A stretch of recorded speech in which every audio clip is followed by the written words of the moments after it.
Varahi silks వారి grand festive celebrations పొందండి 10,000 రూపాయలు ఆపై కొనుగోలుపై బంగారు నాణెం ఉచితంగా. అందరికీ నమస్కారం, నేను Swarupa Potlapalli. Welcome to Suman TV.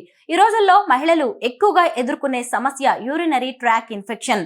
ముఖ్యంగా ఈ సివియర్ యూటీఐ వల్ల ఒక మహిళ మరణించడం, ఓ డాక్టర్ దాని మీద వీడియో చేయడం అనేది వైరల్ గా మారింది.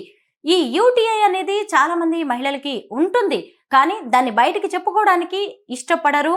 వాళ్ళలో వాళ్లే కుమిలిపోతుంటారు. కట్టుకున్న భర్తకి, కన్న తల్లిదండ్రులకు కూడా చెప్పుకోలేరు, డాక్టర్స్ దగ్గరకు కూడా వెళ్లరు. చివరికి అది ప్రాణాలు తీసే వరకు వస్తుంది. ఈ మధ్య కాలంలో యూటీ బ్రీజ్ అలాగే ఫెమి డిలైట్ అనే ప్రోడక్ట్స్ మహిళల వెజైనల సమస్యలకు పరిష్కారంగా మారాయి.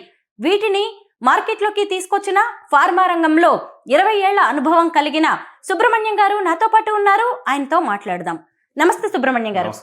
సుబ్రహ్మణ్యం గారు, మీరు కూడా ఆ వీడియో చూసి ఉంటారు. అసలు ఒక మహిళ యూటీఐతో ఇబ్బంది పడడం, ఇన్ఫెక్షన్ వల్ల చనిపోవడం అనేది చిన్న విషయం కాదు. ఆ డాక్టర్ గారు ఏం చెప్పారో ఒకసారి చూద్దాం. Lost my 28-year-old patient due to UTI. She was a 28-year-old patient, corporate worker थी, बहुत ज़्यादा पब्लिक ट्रांसपोर्ट यूज़ करती थी, इसलिए थर्ड एपिसोड ऑफ UTI था. इतना ज़्यादा सीवियर कि जब तक वो हमारे पास आए तब तक ब्लड में इन्फेक्शन बैठ गया था एंड हम उन्हें despite of our best efforts we couldn't save her. मैंने जब उनकी फैमिली से हिस्ट्री ली तो पता चला कि बहुत ज़्यादा वो अपना यूरिन होल्ड करती थी एंड पिछले कुछ टाइम से उन्हें प्रॉब्लम थी. I really want to say कि as females and also some males ये కామన్ ప్రాబ్లం है, बहुत కామన్ ప్రాబ్లం. సుబ్రహ్మణ్యం గారు, చూసారు కదా, చాలా మంది మహిళలు ఫ్యామిలీ హెల్త్ కి ఎంతో ఇంపార్టెన్స్ ఇస్తారు, తమ హెల్త్ ను మాత్రం నెగ్లెక్ట్ చేస్తూ ఉంటారు. ఈ రోజు ఒక కార్పొరేట్ ఎంప్లాయీ, అంటే చదువుకున్నామే అయినా సరే యూరినరీ ట్రాక్ ఇన్ఫెక్షన్ వల్ల చనిపోయారు. దీని మీద మీరేమంటారు? చిన్న నిర్లక్ష్యం మేడం అది.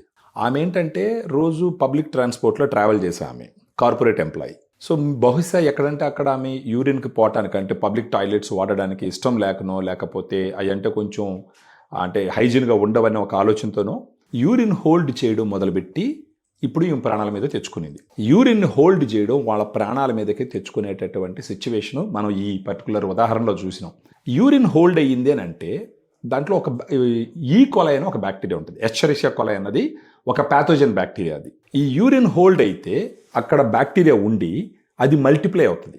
ఆ బ్యాడ్ బ్యాక్టీరియా ఎక్కువ పెరిగింది అనుకోండి, అప్పుడు ఇన్ఫెక్షన్ ఫామ్ అవుతుంది. ఆ ఇన్ఫెక్షన్ ఫామ్ అయినప్పుడు అది కూడా తొందరగా వాళ్ళు తెలుసుకోకుండా, లేదా డాక్టర్ల దగ్గర సలహాలు తీసుకొని ట్రీట్మెంట్ వాడుకోకుండా, లేదంటే మన బొట్టోళ్ళు మాట్లాడే కొన్ని ప్రోడక్ట్స్ గురించి అవగాహన పెంచుకొని వాడుకోకుండా కానీ దాన్ని అలాగే డిలే చేస్తూ పోతే, ఈ పర్టికులర్ కేసులో మీరు చూసినారంటే ఆ డాక్టర్ గారు చెప్పింది ఏంటంటే 3 times ఆమెకి యూరినరీ ట్రాక్ ఇన్ఫెక్షన్ వచ్చిందంట. అయినా కానీ జాగ్రత్త తీసుకోనందువల్ల ఆ యూరిన్లో ఉన్నటువంటి బ్యాడ్ బ్యాక్టీరియా మల్టిప్లై అయ్యి ఇన్ఫెక్షన్ పెరిగి ఆ ఇన్ఫెక్షన్ కిడ్నీకి పాకి ప్రాణం మీదకి వచ్చి చనిపోవడం జరిగింది. ఇప్పుడు ఇలా యూరిన్ని హోల్డ్ చేయడం వల్ల జరిగే ప్రాబ్లం ఒకటి వచ్చి బ్యాడ్ బ్యాక్టీరియా మల్టిప్లై అవుతుంది, ఇన్ఫెక్షన్ వచ్చేదానికి అవకాశాలు ఉంటుంది. ఇంకొకటి ఈ యూరిన్ హోల్డ్ చేస్తూ పోయినారంటే ఆ బ్లాడర్ యొక్క మజిల్స్ ఉంటాయి కదా, వాటి శక్తి తగ్గిపోతుంది. ఆ శక్తి తగ్గిపోయినప్పుడు ఏమవుతుందంటే వాళ్ళు యూరిన్ కంప్లీట్గా పాస్ చేయలేరు. అప్పుడు కొంత యూరిన్ మిగిలిపోతూ ఉంటుంది. ఆ కొంత యూరిన్ మిగిలినా కూడా ఏమవుతుందంటే మళ్ళీ అక్కడ బ్యాడ్ బ్యాక్టీరియా ఫామ్ అవుతుంది. యూరిన్ ఒకానొక లక్షణం ఏంటంటే అక్కడ ఉండే బ్యాడ్ బ్యాక్టీరియాని యూరిన్ ద్వారా బయట తోసేయడం దానికి ఉన్నటువంటి ఒక లక్షణం. అలాంటి యూరిన్ హోల్డ్ చేసుకోవడం ద్వారా, అంటే వాంటెడ్గానే హోల్డ్ చేయడం వల్ల, లేదంటే ఇలా హోల్డ్ చేసి ఆ బ్లాడర్ మజిల్కు ఉన్నటువంటి కెపాసిటీ తగ్గిపోయి వీళ్ళు పూర్తిగా యూరినేట్ చేయకుండా కొంత రెసిడ్యూల్ యూరిన్ మిగిలిపోవడం ద్వారా ఈ ప్యాథోజన్స్ పెరిగి అప్పుడు ఇన్ఫెక్షన్స్ వచ్చేదానికి అవకాశం ఉంటుంది. సో దీంట్లో ఫస్ట్ జనాలు అర్థం చేసుకోవాల్సింది ఏంటంటే యూరిన్ హోల్డ్ చేయడం కరెక్ట్ కాదు.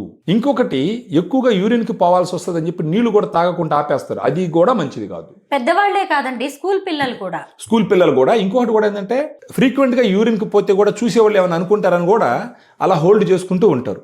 సో దీంట్లో మనం ఒకటి అర్థం చేసుకోవాల్సింది ఏంటంటే ఈ పర్టికులర్ కేసులో వచ్చేసి 3 times ఆమెకి యూరినరీ ట్రాక్ ఇన్ఫెక్షన్స్ వచ్చినాయి. ఆ డాక్టర్ గారు ఫ్యామిలీ మెంబర్స్తో మాట్లాడినప్పుడు మరి ఆమె ఏమన్నా ట్రీట్మెంట్ తీసుకునిందా, లేదంటే దాన్ని అలాగే నెగ్లెక్ట్ చేసిందా అన్నది మనకు తెలియట్లేదు. ఒకవేళ ట్రీట్మెంట్ తీసుకుంటే ఇలా జరిగి ఉండకపోవచ్చు.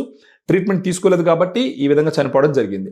సో ప్రతి ఆడవాళ్ళు గుర్తుపెట్టుకోవాల్సిన విషయం ఏంటంటే first of all urine hold చేయకూడదు. ఒకవేళ వాళ్ళకి ఏదంటే కంప్లీట్గా యూరినేషన్ కాకపోయినా కూడా వాళ్ళకి యూరినరీ ట్రాక్ ఇన్ఫెక్షన్స్ వచ్చే అవకాశం ఉంటుంది. వాళ్ళకి తెలుస్తుంది అనమాట కంప్లీట్గా, అంటే ఇన్కంప్లీట్ యూరినేషన్ అనేది అర్థమవుతుంది అనమాట. అలా ఉన్నా కూడా వాళ్ళు ఏం చేయాలంటే ఏదన్నా ఇన్ఫెక్షన్ ఉంది, జనరల్గా ఏంటంటే వైట్ డిశ్చార్జ్ అవ్వడమో లేకపోతే యూరిన్కి వెళ్ళేటప్పుడు వాళ్ళకి కొంచెం మంటగా ఉండడం ఇలాంటివి వచ్చినప్పుడు సో అలా ముద్ర పెట్టకుండా మామూలుగానే వచ్చిన బిగినింగ్లోనే గనక మన దగ్గర ఉండేటటువంటి ఫెమీ డిలైట్, యూటీ బ్రీజ్ లాంటి ప్రోడక్ట్స్ గాన తీసుకొని మనతో మాట్లాడి తీసుకొని వాడుకుంటే ఉన్నా వాడుకోవచ్చు, లేకపోయినా కానీ వాడుకోవచ్చు. సుబ్రహ్మణ్యం గారు, ఈ యూటీ బ్రీజ్ కావచ్చు, అలాగే ఫెమీ డిలైట్ మహిళల్లో వచ్చే యూటీఐ అలాగే వెజైనల్ సమస్యలకి బాగా ఉపయోగపడుతున్నట్టుగా నాకు కూడా ఫీడ్బ్యాక్ ఉందండి.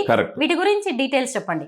ఇప్పుడు ఈ యూటీ బ్రీజ్ అనేది మీరు పర్టికులర్గా చూసినారంటే మేడం, ఇంతకు ముందర ఇప్పుడు ఆమె ఏ వ్యాధితో చనిపోయిందో, ఏ ఇన్ఫెక్షన్తో చనిపోయిందో దాంట్లో వన్ ఆఫ్ ద రీజన్ వచ్చి ఈ కొలై అనే బ్యాక్టీరియా. సో ప్రత్యేకించి ఇప్పుడు యూటీ బ్రీజ్ ఏం చేస్తుంది అని అంటే, యూటీ బ్రీజ్లో మనకు 2 రకాల సప్లిమెంట్స్ ఉంటాయి. ఒకటి వచ్చేసి క్రాన్బెర్రీ ఎక్స్ట్రాక్ట్, ఇంకోటి డీమానోజ్. సో క్రాన్బెర్రీ ఎక్స్ట్రాక్ట్ డీమానోజ్కున్న లక్షణం ఏంటంటే, ఇప్పుడు యూటీ బ్రీజ్లో ఉండే క్రాన్బెర్రీ ఎక్స్ట్రాక్ట్ డీమానోజ్కున్న లక్షణం ఏంటంటే, ఈ యూరినరీ ట్రాక్లో ఏదైతే బ్యాడ్ బ్యాక్టీరియా ఉందో, ఒకవేళ యూరిన్ హోల్డ్ చేసినప్పుడు ఉండే బ్యాక్టీరియా కానీ, లేదంటే ఇన్కంప్లీట్ యూరినేషన్ జరిగిన తర్వాత అక్కడ మిగిలిపోయినటువంటి బ్యాక్టీరియా కానీ, ఫస్ట్ ఈ యూటీ బ్రీజ్ ఏం చేస్తుందంటే ఆ బ్యాక్టీరియాని ఆ యూరినరీ ట్రాక్ గోడ మీద కూర్చోనీకుంటే ఇదే పోయి ఆ బ్యాక్టీరియాకి అతుక్కుంటుంది. ప్రత్యేకించి ఆ హెచ్ఎస్ ఎకోలీ అనే బ్యాక్టీరియాకి అతుక్కుంటుంది.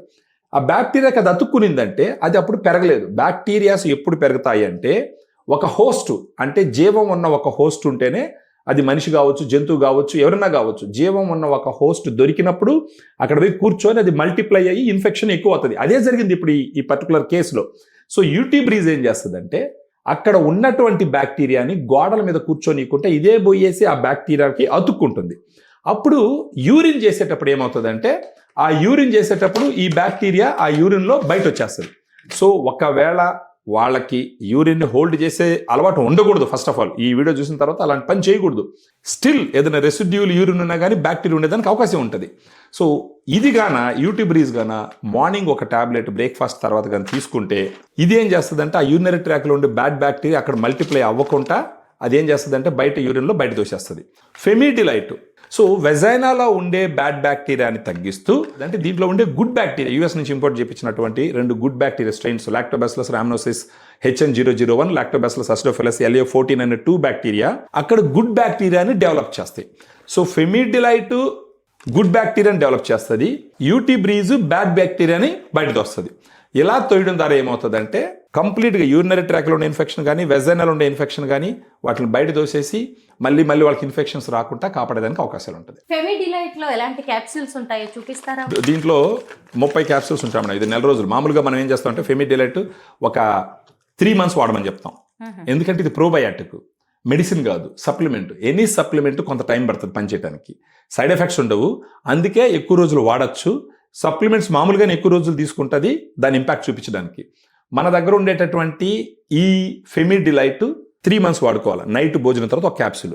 అదేవిధంగా యూటీ బ్రీజ్ వచ్చేసి ప్రతిరోజు మార్నింగ్ ఒక ట్యాబ్లెట్ వేసుకుంటే కనీసం ఒక 4 రోజుల పాటు ఇప్పుడు ఏ ఇన్ఫెక్షన్ వల్ల అయితే తాను ప్రాణం కోల్పోయిందో ఆ ఇన్ఫెక్షన్స్ రాకుండా ఉండేదానికి ఉపయోగపడుతుంది. ఒక ఇన్ఫెక్షన్స్ వస్తేనే కాదు మేడం, ఇన్ఫెక్షన్స్ రాకపోయినా సరే, ఎలాగైతే మనం రోజు పళ్ళు దోముకుంటాం, ఫర్ ఎగ్జాంపుల్ ఆడవాళ్ళు కూడా 6 నెలలకు ఒక్కసారి ఇన్ఫెక్షన్ ఉన్నప్పటికీ లేనప్పటికీ ఈ యూటీ బ్రీజ్ లాంటి ప్రోడక్టు, ఫెమీ డిలైట్ లాంటి ప్రోడక్టు ఒకసారి ప్రివెంటివ్గా వాడుకోవచ్చు. అప్పుడేమవుతుందంటే ఏదన్నా ఛాన్సెస్ ఉండి ఇన్ఫెక్షన్ వచ్చేదానికి అవకాశం ఉన్నా కానీ రాకుండా కాపాడుతూ ఉంటుంది. ఇయర్లీ 2 times వాడుకోవచ్చు, లేదా అట్లీస్ట్ ఇయర్లీ 1 time అన్నా ఇది ఒక కోర్స్ కానీ తీసుకుంటే 2 యూటీ బ్రీజ్ కానీ ఫెమీ డిలైట్ కానీ ఖచ్చితంగా ఇన్ఫెక్షన్స్ రాకుండా కాపాడుకునేదానికి, ప్రివెంటివ్గా చూసుకునేదానికి అవకాశాలు ఉంటాయి. డాక్టర్ ప్రిస్క్రిప్షన్ అవసరం లేదా? ఇవి సప్లిమెంట్స్ అండి. ఇవి FSSAI ప్రొడక్ట్స్, ఫుడ్ లైసెన్స్లో వచ్చినటువంటి ప్రొడక్ట్స్. వీటికి మామూలుగా ప్రిస్క్రిప్షన్ అవసరం లేదు. ఇప్పుడు మీరు US, యూరప్ కంట్రీస్లో చూస్తే గనక ఈ సప్లిమెంట్స్ కల్చర్ ఎక్కువ. మనకేందంటే ఇప్పుడు మనం తినే ఆహారం నుంచి ప్రతిదీ సప్లిమెంట్, ప్రతిదీ రాదు మన శరీరానికి కావాల్సింది. అందుకనే ఏదైతే మనం తినే ఆహారం నుంచి రావో అవి సప్లిమెంట్స్ రూపంలో మన శరీరానికి అందిస్తాం. మీరు ఇప్పుడు యూఎస్లో, యూరోప్లో చూస్తున్నారంటే వాళ్ళు డైనింగ్ టేబుల్ మీద కంపల్సరీ సప్లిమెంట్స్ అన్ని ఏజ్ గ్రూపులకు ఉంటాయి. పిల్లలకి సప్లిమెంట్స్ ఉంటాయి, పెద్దోళ్ళకు ఉంటాయి, ఆడోళ్ళకు ఉంటాయి, మగవాళ్ళకు ఉంటాయి, అందరికీ సప్లిమెంట్స్ ఉంటాయి. వాళ్ళు ఆ విధంగా సప్లిమెంట్స్ తీసుకుంటారు కాబట్టి ఇలాంటి ఇన్ఫెక్షన్స్ కానీ ఇలాంటి ఇతర వాటి నుంచి తొందరగా మేల్కొని వాటిని కాపాడుకునేదానికి అవకాశం ఉంటుంది. మన వాళ్ళు కూడా ఇప్పుడిప్పుడే మనకు కల్చర్ మారుతుంది, సప్లిమెంట్స్ కల్చర్ పెరుగుతుంది. అంటే సప్లిమెంట్స్ ఇనిషియల్గా వాడుకోవాలా, వాటికి సెట్ కాలేదంటే నెక్స్ట్ ఇమీడియట్గా డాక్టర్ దగ్గరికి వెళ్ళిపోవాలి.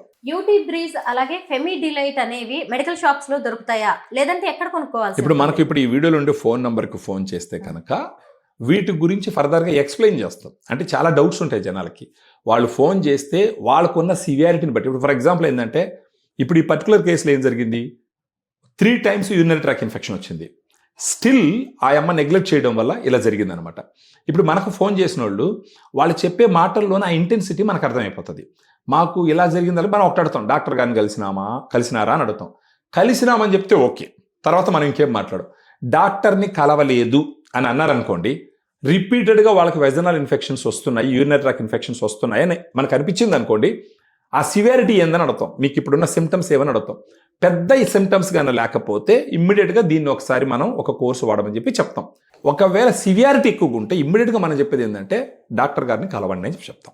ఎందుకంటే at the end of the day మనం ఇక్కడ ఉండేది ఎందుకంటే జనాల ఆరోగ్యాన్ని కాపాడడం కోసమే మనం చేస్తున్న ప్రయత్నం. బిజినెస్ అనేది ఎలాగో వస్తుంది madam, business everywhere business is there. Business అనేది ఇప్పుడు వేరే బిజినెస్కి మన బిజినెస్కి ఉన్న తేడా ఏంటంటే, ఇప్పుడు రోడ్డు పక్కన ఇడ్లీ పెట్టుకొని చేసుకునే వాళ్ళు కూడా 10 రూపాయలు సంపాదిస్తారు, తప్పు కాదు.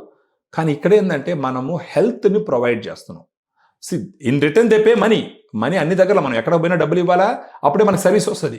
ఇక్కడ డబ్బులు వచ్చినప్పటికీ ఎదుటి వాళ్ళు హెల్త్ బాగుండాలా అనే ఒక మంచి ఆలోచనతో చేస్తున్నటువంటి ప్రయత్నం ఇది. సో వాళ్ళతో మనం మాట్లాడినప్పుడు మనకు వాళ్ళ సివియారిటీ అర్థమైనప్పుడు మనకున్న పరిజ్ఞానంతో ఇమ్మీడియట్గా ఓకే వీళ్ళు ఇమ్మీడియట్గా డాక్టర్ని కలవాలంటే మనం చెప్పేస్తాం, మీరు ఇమ్మీడియట్గా డాక్టర్ని కలవండి అనేసి. పర్లేదు వాళ్ళు చెప్పే సిమ్టమ్స్ వల్ల ఇబ్బంది లేదంటే ఇమ్మీడియట్గా మనం వీటిని తీసుకోమని చెప్పేసి చెప్తాం. అందుకని మనం ఫోన్ చేయమని చెప్తాము. ఫర్దర్గా ఏదైనా నెగోషియేషన్స్ ఉంటాయి కదా, వాళ్ళు కొంచెం ఏదైనా తగ్గించమని అడుగుతారు, వాటికి కూడా మనం అయితే చెప్తాం. మెడికల్ షాప్లో అయితే ఉండదు అలా, ఎందుకంటే వాళ్ళ మార్జిన్స్ వాళ్ళు పెట్టుకొని ఇది చేసుకుంటారు. అదే మనం డైరెక్ట్గా ఫోన్ చేస్తే మనకు కొంచెం తగ్గించి ఇచ్చేదానికి ఆస్కారం ఉంటుంది. ఆ పాయింట్తో మనం ఫోన్ చేయమని చెప్తాం. ఏ వయసు వాళ్ళైనా యూటీ బ్రీజ్ ఫెమిడిలైట్ వాడవచ్చా? మనము ఏది కూడా మన యూరినరీ ట్రాక్ ఇన్ఫెక్షన్స్ ఏదన్నది కూడా పుబర్టీ ఏజ్ నుంచి మొదలవుతుంది. ఎవరైనా సరే ఒక 13-14 years నుంచే స్టార్ట్ అవుతుంది. బట్ అయినప్పటికీ మనం ఇన్ జనరల్గా చెప్పేది ఏంటంటే 18 years అబవ్ ఉన్న వాళ్ళనే మనం వాడమని చెప్తాం. 18 years లోపల వచ్చి వాళ్ళది వచ్చేసి టీనేజ్ అనమాట. అక్కడ ఏ ఇష్యూస్ ఉంటాయో మనకు తెలీదు. కాబట్టి ఆ ఏజ్ గ్రూప్లో కాకుండా ఒక 18 years అబవ్ ఉన్న వాళ్ళకి మాత్రమే మనం సజెస్ట్ చేస్తామండి. చాలా మంది యూరిన్కి వెళ్లాల్సి వస్తుంది అని చెప్పి కనీసం మంచినీళ్ళు కూడా తాగరు. పైగా బయటికి వెళ్ళినప్పుడు టాయిలెట్స్ సరిగ్గా ఉండవు, శుభ్రంగా ఉండవు అని టాయిలెట్కి యూరిన్కి వెళ్ళడానికి కూడా ఇష్టపడరు. అలాంటి వాళ్ళకి గంటల కొద్దీ యూరిన్ని ఆపడం వల్ల యూటీఐ అనేది వస్తూ ఉంటుంది. ఆ తర్వాత అది ఇన్ఫెక్షన్గా మారి బ్లడ్లో కలిసి కిడ్నీలు వంటి వాటిని దెబ్బతీసి చివరికి చనిపోయే వరకు కూడా పరిస్థితులు వస్తున్నాయి. అయితే వెజైనల్ ఇష్యూస్ అనేవి, యూటీఐ అనేది ప్రైవేట్ ఇష్యూ కాబట్టి చాలా మంది బయటికి చెప్పరు, డాక్టర్స్ దగ్గరికి వెళ్ళరు. అలాంటి వాళ్ళకి సొల్యూషన్ యూటీ బ్రీజ్ అలాగే ఫెమిడిలైట్. మీరు ధైర్యంగా ఆన్లైన్లో కనిపిస్తున్న నంబర్స్కి కాల్ చేసి ఈ ఇంటర్వ్యూలో ఏ అయితే నంబర్స్ ఉన్నాయో వాటికి కాల్ చేశారు అంటే సుబ్రహ్మణ్యం గారు మీకు లైన్లోకి వచ్చేస్తారు. ఆయన మీకు ఏమైనా డౌట్స్ ఉన్నా కానీ క్లియర్ చేస్తారు. వెంటనే వీటిని ఆర్డర్ పెట్టుకొని వాడేయచ్చు. Thank you so much Subrahmanyam గారు.